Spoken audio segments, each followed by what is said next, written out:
Hi guys, welcome back. Today we're going to be doing a tank for a Lasiodora parahybana, salmon pink bird eater. This is a birthday present for one of my really old mates' sons, so it's his first tarantula, so we're going to do a nice little enclosure. But what we are going to do, we're going to do the rock paint effect that I use. So we'll do a bit of that, set up a tank, put a spider in it, and it's nice little cute enclosure that we're going to do. Right, back to the build hands.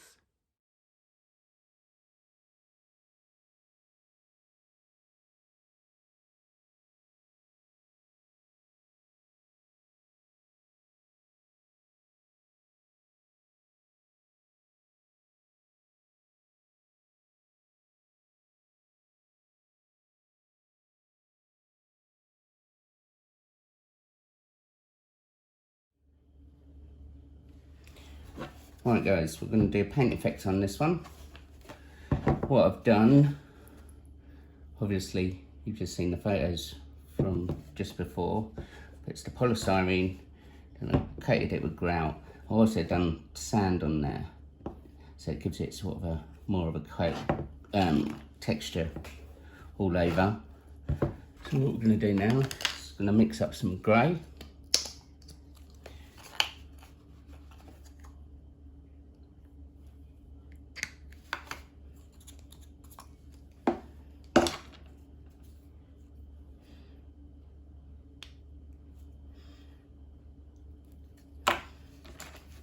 Yeah, we can start painting.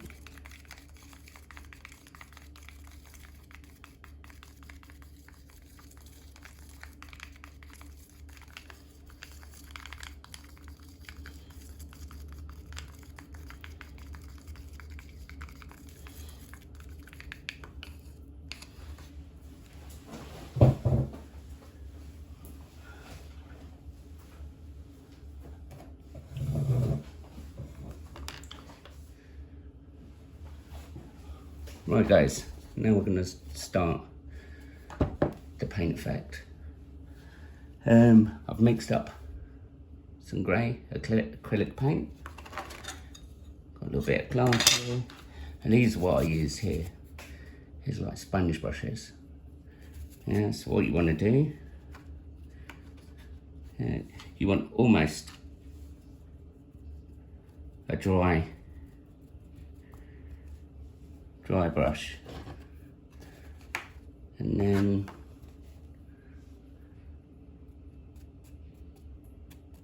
you just start building up the colours.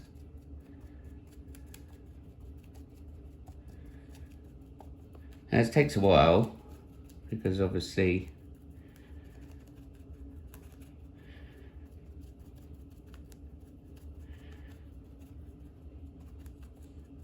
you know, you're building up the colour really slowly. But as you can see from it's starting now, the deeper bits, yeah, if you don't go right into them, into all of them, it gives you that effect, rock effect sort of mould, because I've done the green on there as a base coat. But it is really simple. But the effect, once it's done, looks really cool.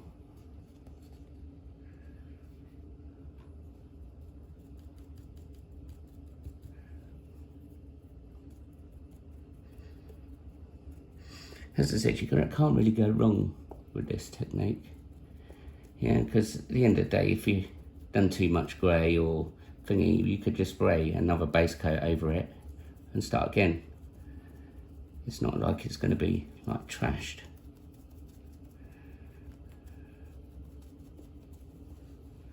As you can see, the colours sort of building up now.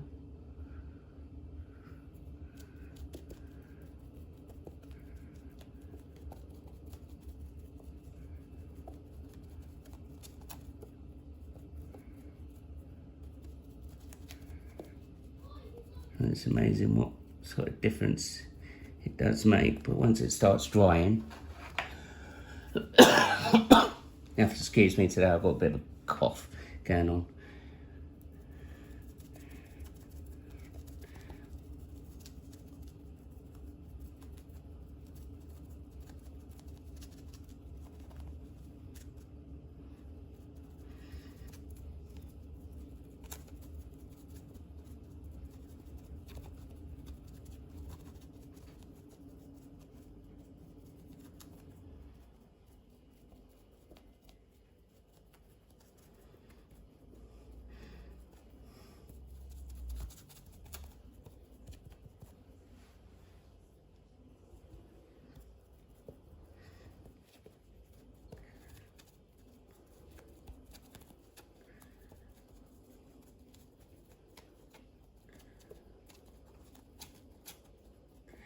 So with the next layer, what you got to do is you got to start changing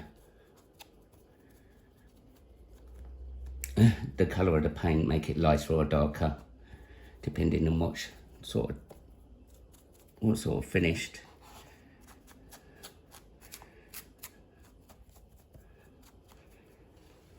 colour you want to go for. But as you see, it's all building up pretty nice.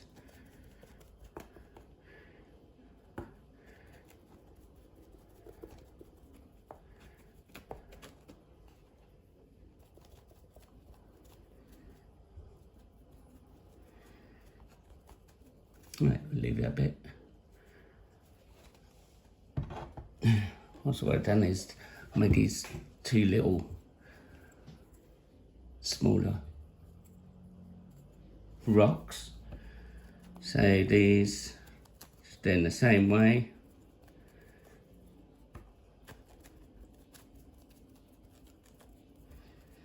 These will be apart from the cave itself.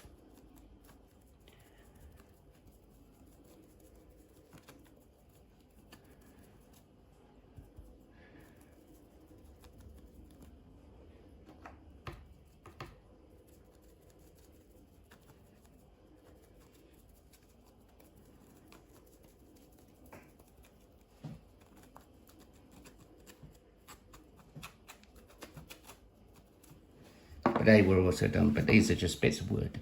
And what I've done is I've sanded sort of grooves into them. And then PVA'd it over with sand and PVA mix to give it a bit of a texture.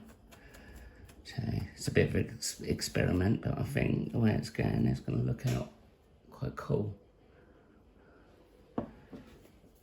And I've done a smaller one as well.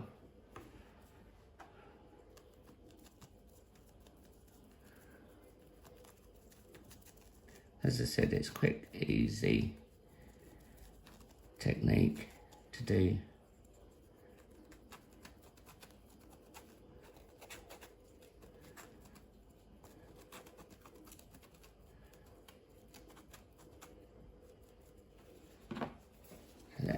Right, that's the first colour on. You can see it's building up quite good already.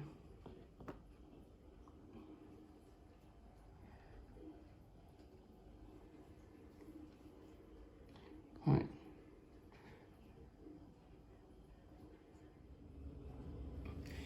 Right, that's all done. Got a little bit darker on this next grey. We start building up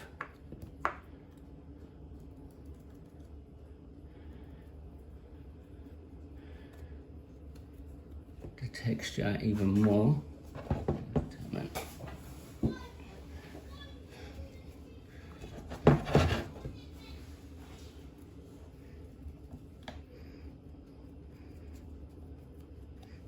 When you start adding more, it's only like, you know, you're just trying to pick out sort of highlights now. Just give it a bit more depth to it.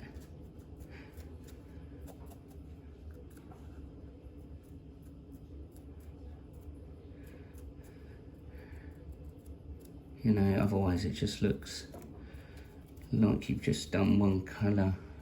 There's no depth or colour, or, you know, you want to create it as good a rock looking as you can.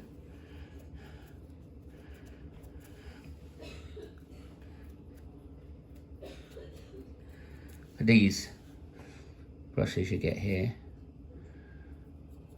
I think I picked these up from like Pound Shop for £1, so it's not expensive. So really you can just buy them and bin them once you're done. But they do wash out quite good. But the trouble with this is, because it's quite jagged, usually they only last one go before you have to bin them anyway, so it is quite cheap. They also do them in all the Hobbycraft and places like that.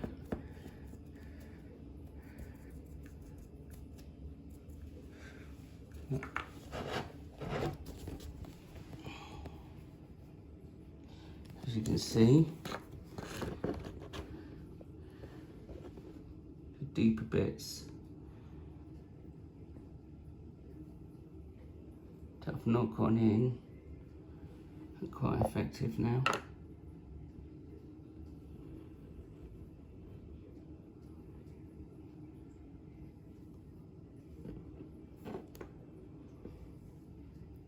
Alright, a couple more colours to add, and then we'll seal it up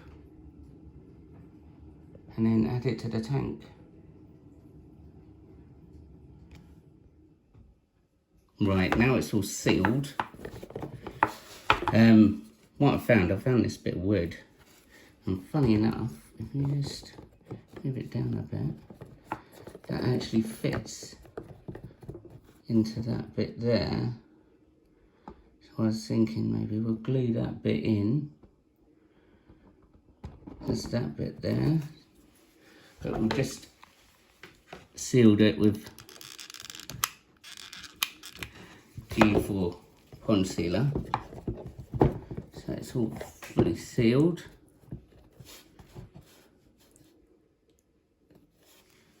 Yeah. If you look at it, that's going to look quite cool there. So that bottom bit will be covered in substrate anyway. But now we can start making it look a bit cool. And what I have found is you can buy these self-adhesive like little grass tufts. These are for modelling, and they come off in little bits like that. Yeah. So we can just add them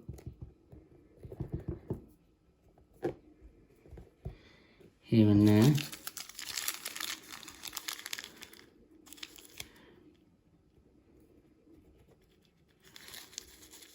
Just to give it a bit more texture, but they do them in all different sorts of colours and everything. I found these on eBay. They weren't that expensive either.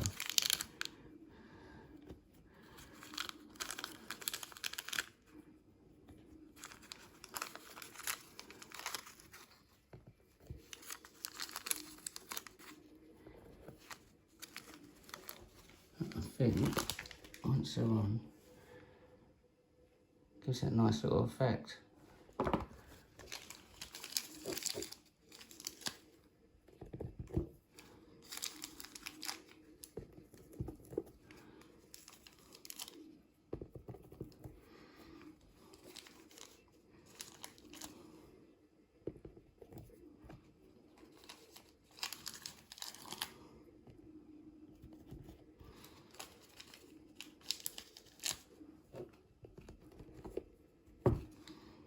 And because they're self-adhesive, they're really easy to use.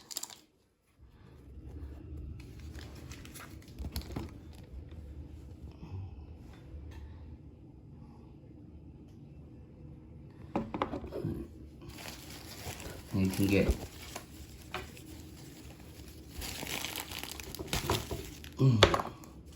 start adding plastic leaves.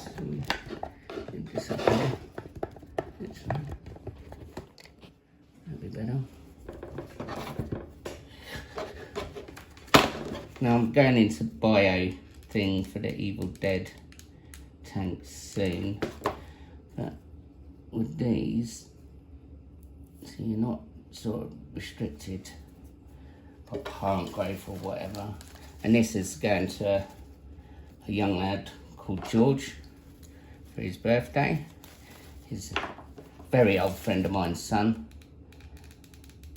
So I wanted to make this sort of really cool for him. And it's his first tarantula, so even, probably first, probably not his last either. This hobby's a bit addictive.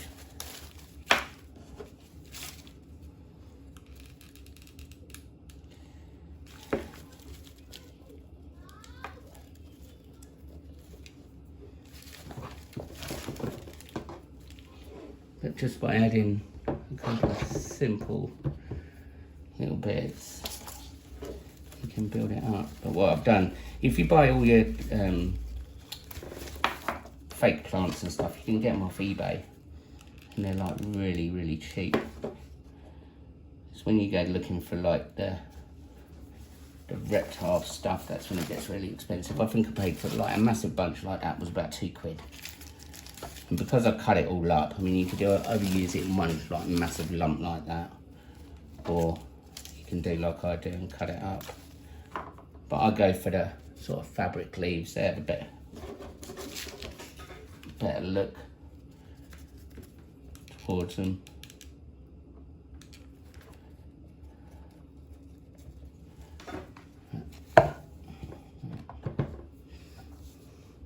See, it's starting to look cool actually. And there's also, you can buy this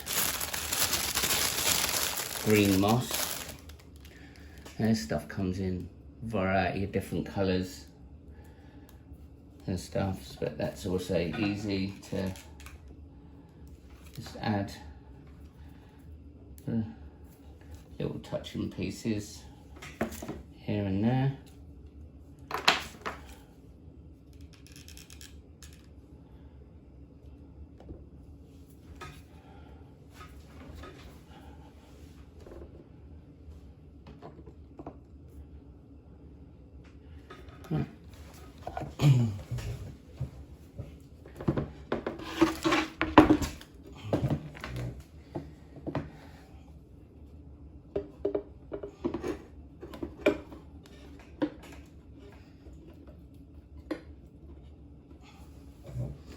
As you can see, that's all fitted like that.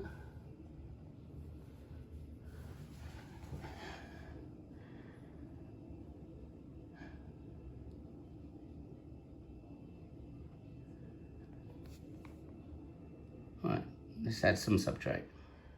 Alright, substrate's in. And it turned out a nice little figured sort of enclosure. A little sign I made. But I think if we add some more, a couple more planty bits, some moss, some leaf litter, I think that would be one finished tank. As I said, it's not like one of the big builds, and it was mainly about something really sort of cute and fun. But yeah, you see how the moss and the grass sort of, you dip it into little bits. I might add a couple more bits actually, but yeah, let's add some more and then we'll come back. Right, it is complete. Not one of the biggest builds I've ever done, but I do like this actually. It's quite cool. It sort of reminds me of my mine shaft one that I did for my LP. So considering this is another LP to go in there, that's Lasiodora parahybana, salmon pink bird eater. But it's only a juvie, so this tank should do it for a good couple of years. Plenty of room around there. I suppose now you're one going to see the spider go in there. Right, let's go and get the little chap or girl. And there she is. in a new home. I'm sure George will love his new birthday present. Still got a bit of substrate all over. But I'm sure she's going to be happy in there for a good while yet.